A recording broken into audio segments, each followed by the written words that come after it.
Hello and thanks for joining us for our mid-morning edition of Arirang News. I'm Mark Broom. We start with the power abuse scandal that's inflamed public anger here in Korea. The woman at the heart of the allegations, Choi Soon-sil, has broken her silence for the first time and apologized for editing President Park Geun-hye's speeches.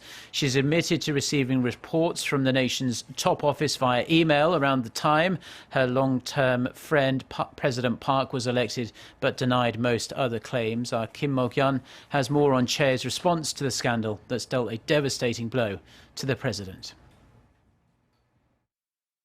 In an exclusive interview with local newspaper Seoilbo on Wednesday, Choi Soon-sil confirmed that she'd received and edited dozens of presidential speeches despite holding no official post in the Park administration. Choi was interviewed in Germany, where she's staying now with her daughter. She reportedly sobbed throughout the interview, saying that she's so exhausted she could kill herself. She claimed she did not know the speeches passed to her during the early stages of the administration were confidential and that she did it to help President Park express her feelings more clearly. Choi apologized to the public for causing chaos in society and said sorry to President Park, claiming she only helped because of her loyalty and faithfulness to her friend.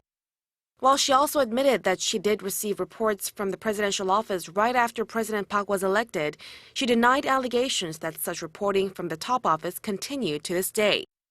Over claims that she received reports through a tablet PC, she said she doesn't own one, adding that she doesn't even know how to use such a device.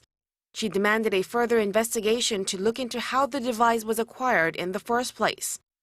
Choi also denied all allegations that she had meddled in appointing key government officials to interfere in state affairs. Regarding the corruption scandal surrounding cultural foundations Mir and K-Sports foundations, she said she never received money from the foundations and that this could immediately be proven through an audit. Kim Mo-kyun, Arirang News. The vice foreign ministers of South Korea, the United States and Japan are meeting in Tokyo for talks on North Korea's nuclear missile threats. Seoul's foreign ministry says the meeting is being attended by South Korean Vice Foreign Minister Im Sung-nam and his US and Japanese counterparts Tony Blinken and Shinsuke Sugiyama. The talks are the fifth of their kind since the first gathering held in Washington in April 2015. On Wednesday, Im and Blinken agreed to work together to strengthen punitive measures on North Korea. They said Pyongyang's provocations threaten both countries. Samsung Electronics has released its earnings from the third quarter and the numbers don't look pretty. In its regulatory filing, the world's #1 smartphone maker says operating profit stood at 5.2 trillion won, or nearly $4.6 billion for the July to September period. That's down 29.7% from a year ago. Total sales came in at $42.1 billion, down more than 7.5% from the same period last year. Killing off the ill-fated Galaxy Note 7 caused serious damage to Samsung's mobile division, the main driver of the company's overall sales and profits. The division posted a more than $2 billion profit this time last year, but this year's figure is a relatively paltry $88 million. Samsung says it anticipates a turnaround with the launch of new flagship smartphones in 2017.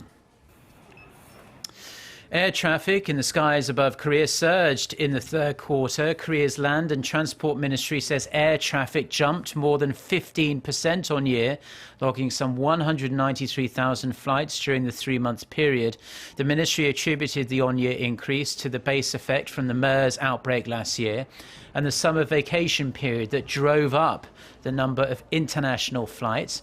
International flights spiked 23% compared to the same period last year, while domestic flights rose 5.5%. The ministry adds the increase in air traffic in Korea will likely continue to rise due to new government policies. The UN General Assembly has passed a resolution calling for an end to the US economic embargo on Cuba. The United States abstained for the first time on Wednesday after opposing previous attempts every year for nearly a quarter of a century. Washington's decision is significant, as it had opposed the resolution even when the two countries began normalizing their relations in 2014. The US ambassador to the UN, Samantha Power, said abstaining on the resolution did not mean the United States agrees with all the policies and practices of the Cuban government. Now, staying with international news, a series of strong earthquakes have hit central Italy, which has caused the collapse of several buildings, but no casualties have been reported. At least 3 quakes ranging between 4.9 and 6.1 magnitude struck within a 2-hour period on Wednesday night local time near the town of Viso. But strong tremors were felt as far as Rome, some 120 kilometers away. Several historic churches are said to have been destroyed, but the Civil Protection Department said only tens of people had been hurt, with none life-threatening injuries. The quake comes just 2 months after another earthquake near the region killed almost 300 people. And that's all the news we have for now. Our next bulletin is coming up at noon Korea time, so until then, goodbye.